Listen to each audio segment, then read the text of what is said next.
A big part of my work now is helping organizations build capability. Not just in theory, I'm super focused on practical, but in how people actually lead day to day. And with that in mind, I'm going to start somewhere a little unexpected potentially, and that's my passion for running.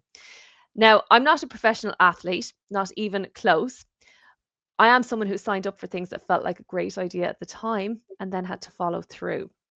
So I've run multiple half marathons, 3/4, full, and I have another one coming up, which also seemed like a great idea at the time. And if I'm honest, every single time I start trying, I have the same thought, right? Why did I sign up for this again? But some of the things that I've learned is that you can't just turn up on the day and wing it. So you need a plan, we need consistency, we need people around us, and we need recovery, whether you like it or not. And I was thinking about this yesterday in advance of chatting with Kieran today. We don't expect people to run marathons without training. So why do we expect leaders to perform at that high level in business without any of that? So just to get the context set, Kieran, I'd love to hear your initial thoughts. I was wondering where we were going there.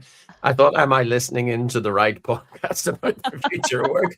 Or was that a cry for help? Or was it a mixture of both? Yeah, look, I love this topic. And why I love this topic is that I look at Rory McIlroy and I watch him win the Masters again. Well done, Rory. Northern Ireland Tourism thanks you immensely. Absolutely. I'm only sorry that I did an each way bet. Oh, my God. And we're not advocating gambling on this podcast, although I've got crypto coming out. No, I don't. What I'm saying here is, yeah, he's a business athlete. Everybody stares at him, but for him to be successful, he has an absolute machine and team behind him. Physiotherapists, dietitians, PR, broadcast, media, chief of staff, and whatever else he has. So when you think about high performance in business, Kieran, do you see people who are actually training to get better or people who are just constantly performing under pressure? I see both. Do you know what I mean? But the Okay. question comes, not what they're doing, is what they should be doing. So I watch all that. I've only come across in all my 30 years, one chap who went out recently, started to do a management leadership course. He ended up with me on the business side of the coaching. He ended up with an executive coach on the executive coaching side, and he ended up with a fitness coach as well, and started to really look after his physical, mental health and his business health as well. And what he was doing was something that I've been advocating for years, is to surround yourself with the right team, because ultimately you are a product of your environment, you're a product of the building bricks that you put in. But again, as I said, I'm sometimes guilty of that myself. Physical health tends to drop when my work goes through the roof. I have to force myself to go to the gym and get it done. My diet, thank goodness, isn't bad at all. Do you know what I mean? As in, I really drink. I do eat really good food, very little processed stuff.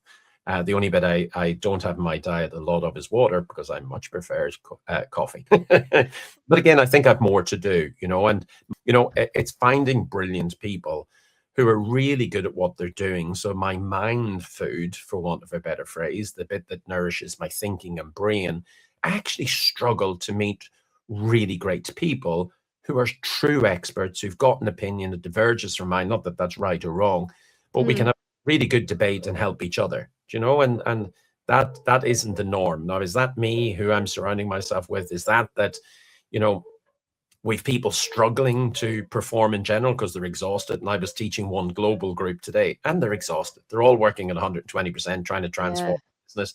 No coaches, no mental health, no nothing. It's perform now, in the next 90 days, hit P&L, or you're out.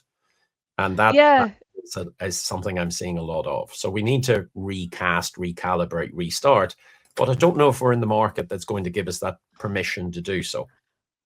I would inclined to agree with you, because when and we often defer, especially in the space of leadership development, we defer to these elite athletes for what are they doing that's making the difference. And there's a piece of research that suggests a significant percentage of the Forbes 500 or whatever it is, that the majority of those CEOs are ex-elite professional athletes, which is interesting. And in looking at this space and looking at the likes of Rory McIlroy, or even if you'll be familiar with the rugby world, I know, Kieran, if you look at the likes of Dan Parks, who you know, of his era when he left rugby, there wasn't that idea of career pathways. There wasn't that idea of here's a plan to support you post rugby. He left the professional world of rugby and said, oh my God, so what?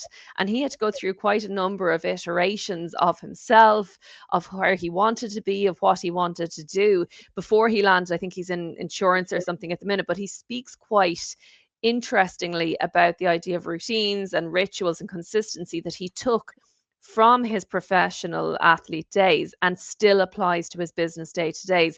And he breaks it down into the very basics of culture, even, and the types of culture that he needs to engage with in order to meet really great people, to build really great relationships. And he talks about simple things like saying hello to everybody in the morning. He talks about being really consistent with your 1%, which I think is very interesting. But then also on the flip side, he talked about this idea of if a curveball is thrown at you and that routine is impacted in some way, how that then impacted him mentally. But it's you've got to take whatever you can take to succeed in professional sport. Can or does the same apply in the business world? I'm not so sure. Why not? Because ultimately, Is it and realistic to apply a routine? I mean, he talked about having training days down to the minute, and how he translated that into the workplace was whether it was your one-to-ones or block booking your meeting or your diaries for certain pieces of work, and that they would not move. They became a habit. But if that curveball happened, which it does in our typical day-to-day engagements, it threw him for a loop, and he acknowledged that he was vulnerable. He found that some of those professional athlete practices didn't always translate. but then it goes down to rugby. Like one of the things they were saying in the Irish rugby team, why the coach is so successful, and a difference between Schmidt and Current. And I don't know. The current coach is going, you're intelligent. We'll give you plays, we'll give you routines, we'll give you discipline, but I want you to play what's in front of you. In other words, not everything is a logical, step one, quick step two, step three, step four, step, and off you go. And if you play rugby, rugby can break down in 1,000 ways, different opposition every single week.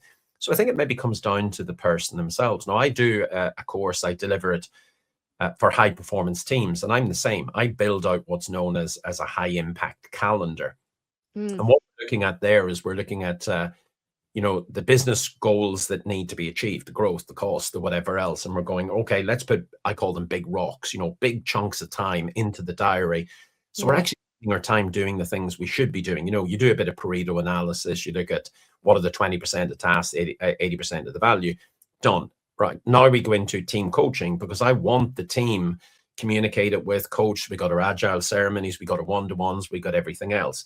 I'm also looking at the time when individuals are at peak flow. In other words, I'm highly creative in the morning, not before 9 and 8 coffees, but highly creative then. Friday afternoons, that's Right just off. Yeah. Sales meetings half dead in the head, because I've spent so much time talking, working, and whatever else during the week. I've got my recovery time built into that as well. I've got my breaks over my lunch, so that myself and my team are available to support each other to be as peak performant as we can be. And there's innovation time, there's reflection time, there's built in. Now, here's the thing. In the real world, can things change? Well, yes and no. Yes, they can. And therefore, sometimes you got to roll with the punches. But I see people who've got a great diary, everything's organized and whatever else. And then, I can't coach you today. Well, why? Because I had to book in a client meeting. Okay, big deal. That's okay. That's real. Can't coach you next week. Well, why not? I have a client meeting. The signal that you're sending to your team then is actually, we're not here for peak performance. I'm here for me. Whatever we've said and done, that ritual, for want of a better phrase, is broken apart. So there's being, a zealot, which is moment by time. And if something comes in, we're not coping, that's called an immovable rock. That isn't going to work. And then there's reacting in the moment to a real opportunity. And then there's just, not practicing, a bit like you and your running, which is, you you need to do the hard yards, what works for you, but you decide not to do it or rock up in the day, So I'm in the planet, but real world. But it isn't the case of being an elastic thing that you just don't stop trying. And myself, I can be guilty of that as well. So this isn't Mm, me going peak athlete.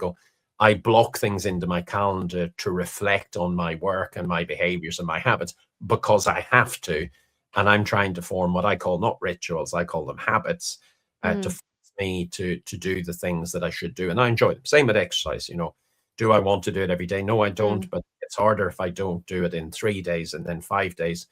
You put in your reps, you get your results. Yeah, and it's in again that idea of the deliberate practice, building those habits.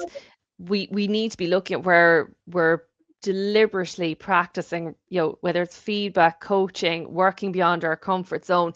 And you mentioned there, like, I suppose experience as well, and experience doesn't always equate to expertise. There's lots of us leaders out there that will say, well, we've 10 or 20 plus years of experience, or do you have that 1 year repeated 10 times? And I think, you know again, linking back to the racing, I don't take minutes off my PB time, my personal best time, without someone challenging my pace, my form, my recovery. It's so much more than that habit of just running.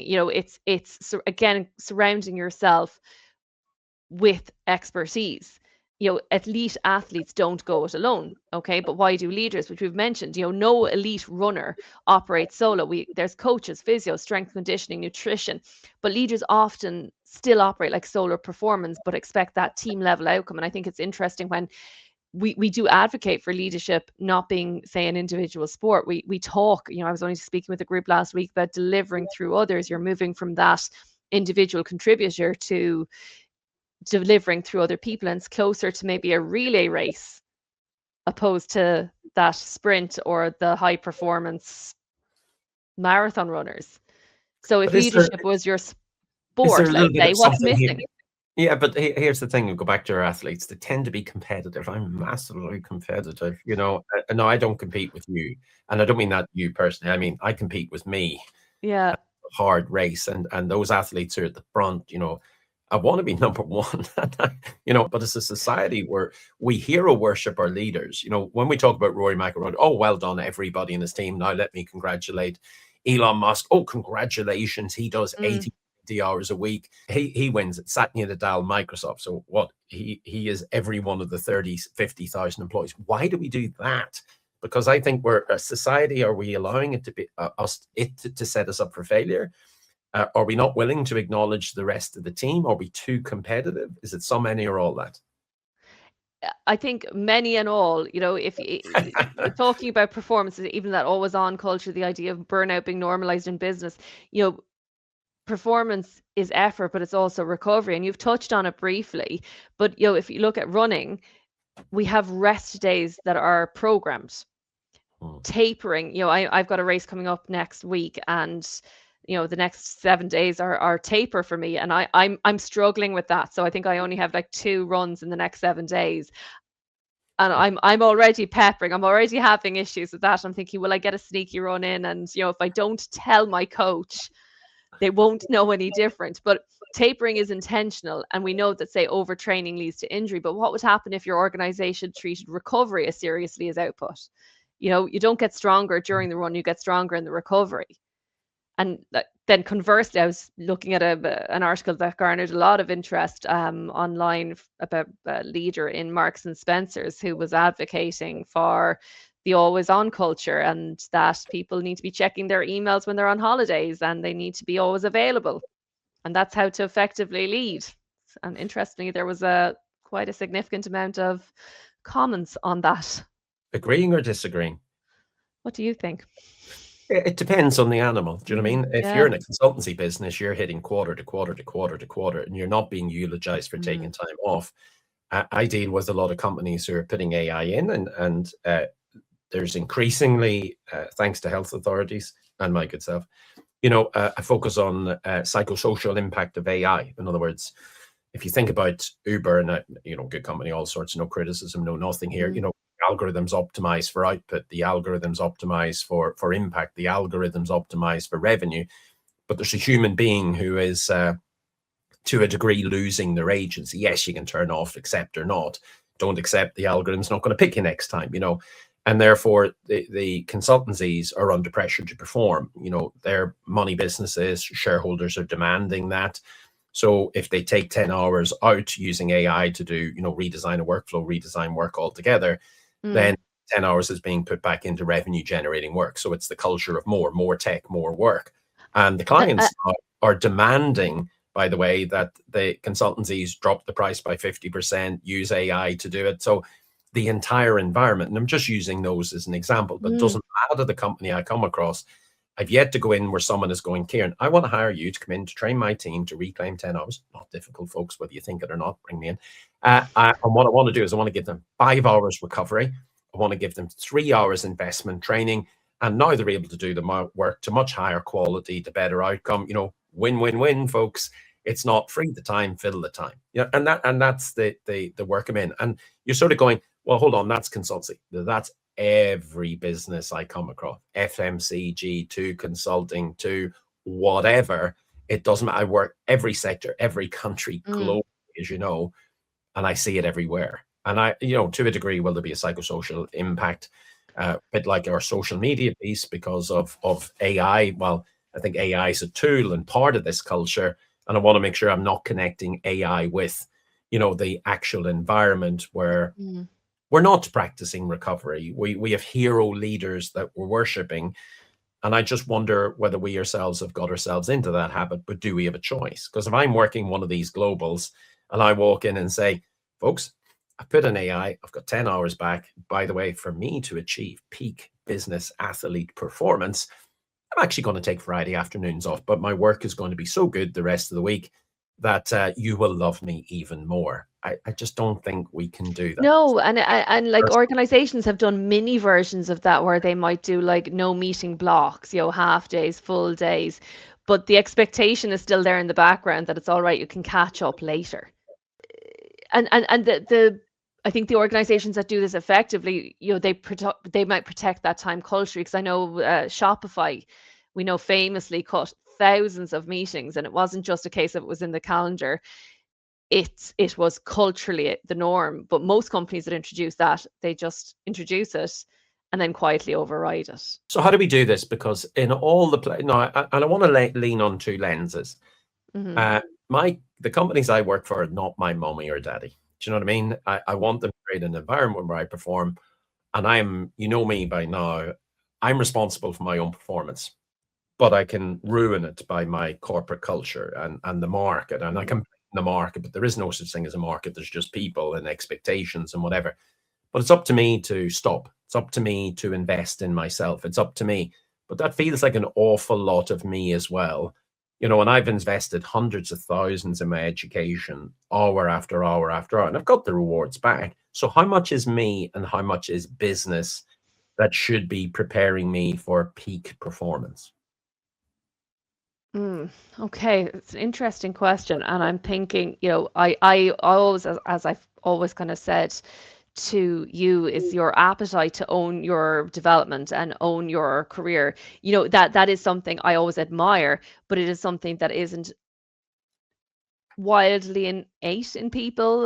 There is still that expectation to a degree of parenting when it comes to the workplace and providing that career path and providing that hand holding and providing that skill set irrelevant of what I hired you for. But in terms of, I suppose, what I do and what the organization can provide, it's a it shifts from the conversation kind of blaming an organization, right, to sharing ownership of performance. And that's where kind of, I suppose, we have that mature conversation. So I mean, if I'm thinking out loud, I'm thinking, you know, as a runner, I don't just race, okay? I build endurance, I work on technique, I review performance, and I adjust. Okay. So what I would say to listeners is think about what am I actively training right now and not just delivering.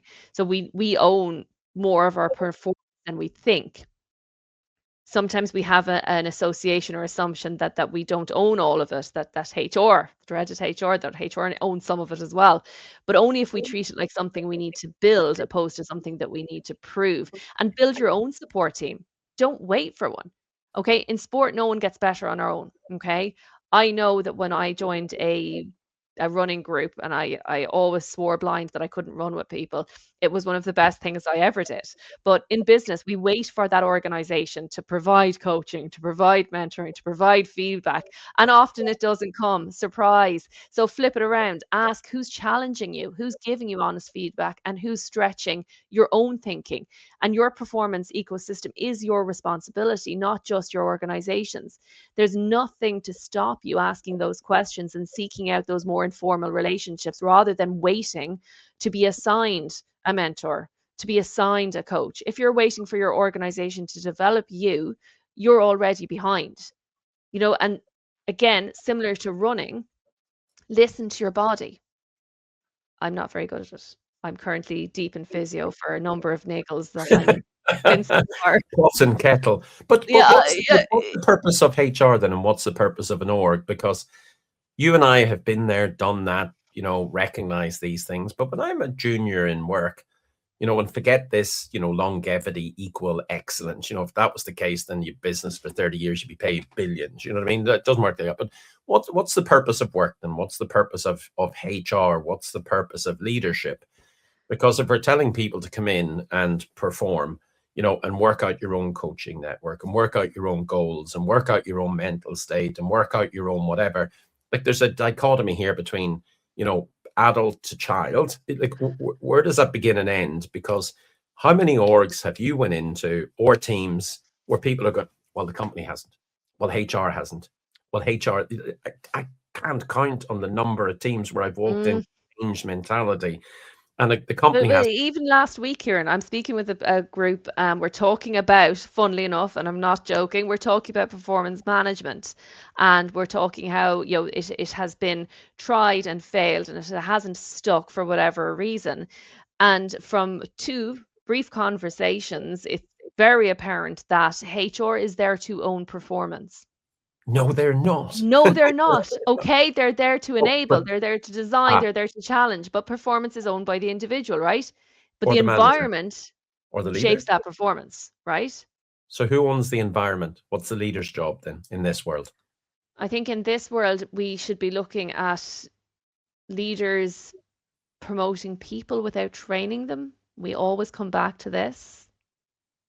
Are we rewarding output over sustainability? I think HR isn't going to run the race, okay? But HR might design the course. So then why have a HR function? Why not just contract in? While I'm always an advocate of HR, I do believe that in certain organizations there is a space for outsourcing HR. Allowing teams. Because you go to, someone said to me recently, if it wasn't for procurement, if it wasn't for HR, if it wasn't for risk, if it wasn't for compliance, all that friction would disappear and we'd just get on with the job. I think that's a little bit optimistic, because you actually need to understand the job and get trained, and risk and compliance is something. But are we challenging enough how work works? Because we're talking here about individual peak performance, but I need a coach. Rory needs a coach, a swing coach, a coach. So do HR become coaches? And then we've got individual performance, because for all the coaching in the world, if he doesn't walk out there and perform on the day, and you'll see days when he doesn't perform, he gets whatever. Indeed. I don't even. Yeah, he has his moments. And I think when in the workplace scenario, if people aren't performing, we tend to go straight to what's wrong with them. And instead, we go to disciplinary. So that's different. Oh yeah, straight PIP. Introduce the PIP. Yeah. Oh, we don't manage performance. We move the problem. Oh, well, it's a mixture of both. So we PIP them. By the way, we want a coaching, trusted relationship. I want you to come and tell me anything you're not performing. Okay, PIP. Absolutely. But then the question is, what's wrong with the system that we've put them into, right? Okay, so how do we build an athlete's village here? So to get people to walk away. Question. I think we have to look at culture first, and the culture of the organization for the fit of people that we are recruiting for. But that has to start with mission. So we have to start with mission and hire the athletes. So I'm not going to hire runners to play rugby, unless they're sprinters and build like brick houses these days. But I'm going to go with, what's the mission? And then I'm going to go, what's the athlete that I want to put in place? And then I want to go with what's the surround that's going to help that athlete perform. Why would you start with your mission first? Because it's a bit like starting with AI and then going, oh, what's the business problem? I've got a hammer and everything gets whacked with it. Whereas I want to know there's the destination. And therefore, okay, now I know what we're doing and where we're going. What are the capabilities, the skills, the structures, the technology, the people and business strategy and tech strategy? How do I knit those three legs of a stool together to get me to deliver that and deliver it really well? Well, I think you come back again to I suppose, the line between the individual ownership, the organizational responsibility. We know that the balance isn't right. It's leaning too heavily one way or the other. What's the And I don't know the answer No, either. and I'm thinking, because there's a number of different angles that you could take to this in terms of what the mission is. And I quite like that the language of the mission is, it's a little bit old school when we used to look at vision, mission, and values first, and then we moved to other theoretical purposes and strategies and pillars. And friction. Introduced it all. Now, mine is, I go back to the rugby analogy, is what's the mission? Win the game. How do I know if I win the game? I score more points than the opposition. Yeah. Okay, what are the rules? Here's the rules. Okay, what are the plays? Well, I'm going to think about the strategy.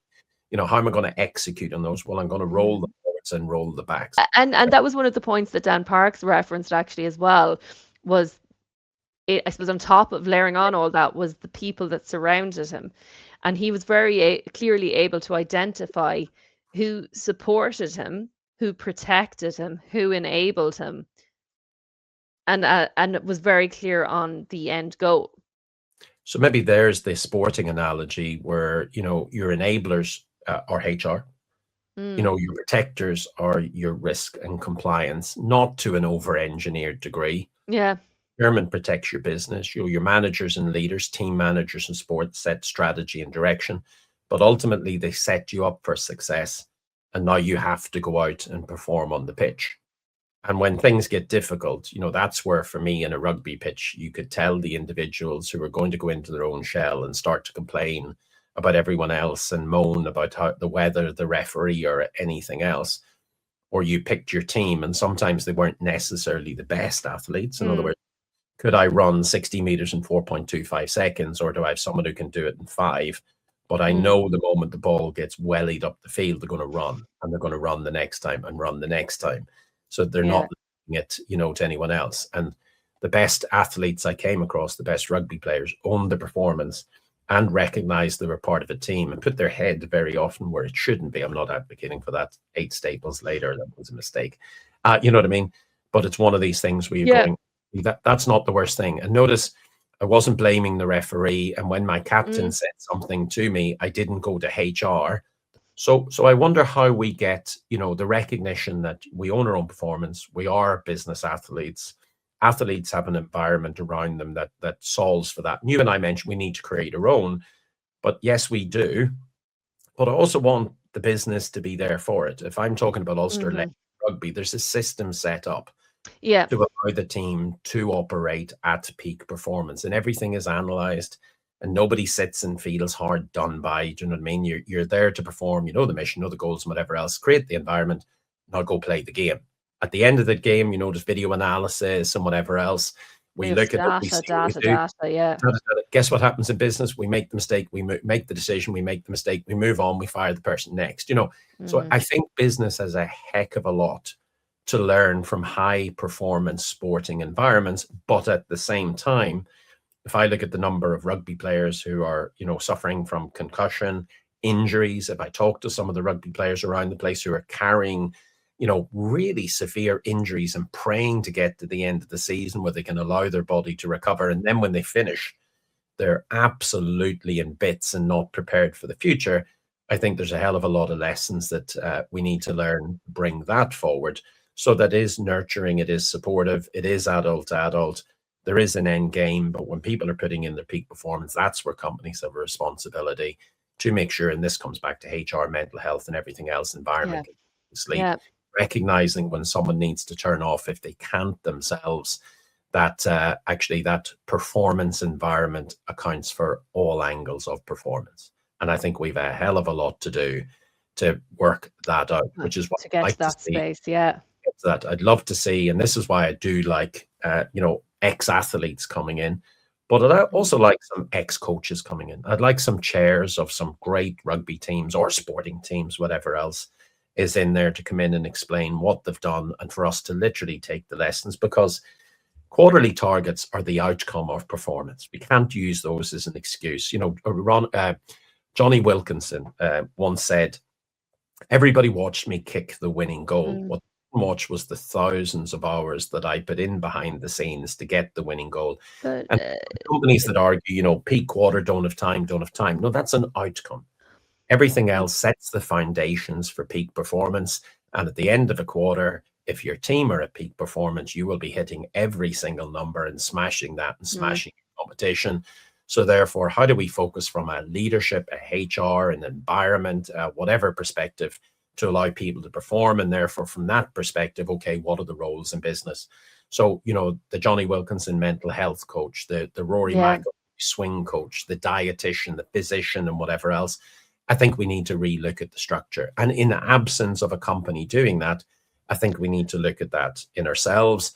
And if Yeah. folks find themselves in an environment which isn't conducive to their performance, well, it reminds me of that story, and I'll butcher it yet again, where you go into a supermarket and a bottle of water is 90 cents or a pound or a dollar wherever you are. If you go to the airport, it's £2. If you go to, a boutique restaurant, it's £7. The bit isn't that the bottle is worth any more or less. It's worth more when it's in the right environment. And that's where people need to get themselves. We need to understand what peak performance looks like. That for me, Laura, is what's the game we're playing? How did we win? What's the success rate? I think we need all the constituent parts. I'm not so much worried about, shining HR or reducing risk.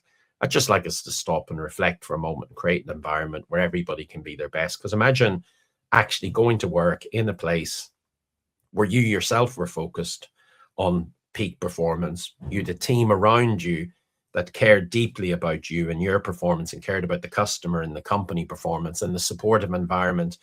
And we do need to recognize that it's, mental health, physical health, diet, and whatever else. We want that, but not in an infantile way. And please, folks, if you're sitting there complaining about your manager and the process and the data and the whatever else, and you haven't got this tool or that tool, you really have to look at the tool in the mirror and ask yourself questions.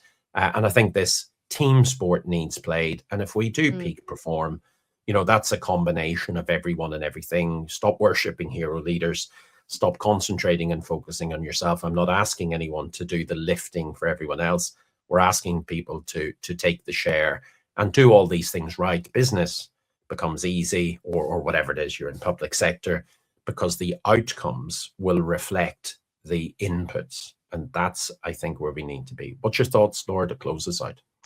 Yeah, I'd have to agree with all of the above. And I think one thing that organizations certainly that I've worked with, we often miss a trick there in trying to, or attempting to drive accountability. Um, we consistently see the defer to HR and or other supports within an organization, opposed to building that capability and that accountability, whether it's for one's performance outputs and everything in between, but looking at, for me, it's looking at, again, and we keep hammering home this point, but it's building training plans for leaders, looking at those skill sets, looking at monthly focused skills around, feedback, delegation, and building in that recovery piece around reflection and feedback, and building, you mentioned habits at the start of today, building feedback habits and treating leadership like a capability opposed to a role. We need to, I suppose the second thing for me would be focusing again on not just rewarding outcomes, but creating opportunities to have peer coaching, to say, what are we actually practicing? As cringeworthy as it is, role playing difficult conversations, finding that mentor that you can rehearse safely with, where it's about practicing and not just delivery. And we spoke a lot about teams opposed to individual contributions today. So I think mapping your support system around leaders, and that doesn't need to be formal, it doesn't need to be driven by HR, but mapping your support system around your mentors, your peer groups, your coaches, and asking, who makes our leaders better. Running, has taught me a lot of this, and you don't accidentally become a marathon runner. But in business, we promote people into leadership and we expect them to perform at that level instantly. So I think sometimes the problem isn't the people, it's that we're treating that leadership like a sprint when it's actually that long distance game where we need to build in those opportunities for learning, for recovering. And we talk about learning agility, the ability to learn, unlearn, and relearn. Taking a slightly different approach to how we view leadership, I think, will go a long way to understanding and enabling more effective leadership. Captain, my captain, we better end there. Folks, until next time, thank you so much. Thank you.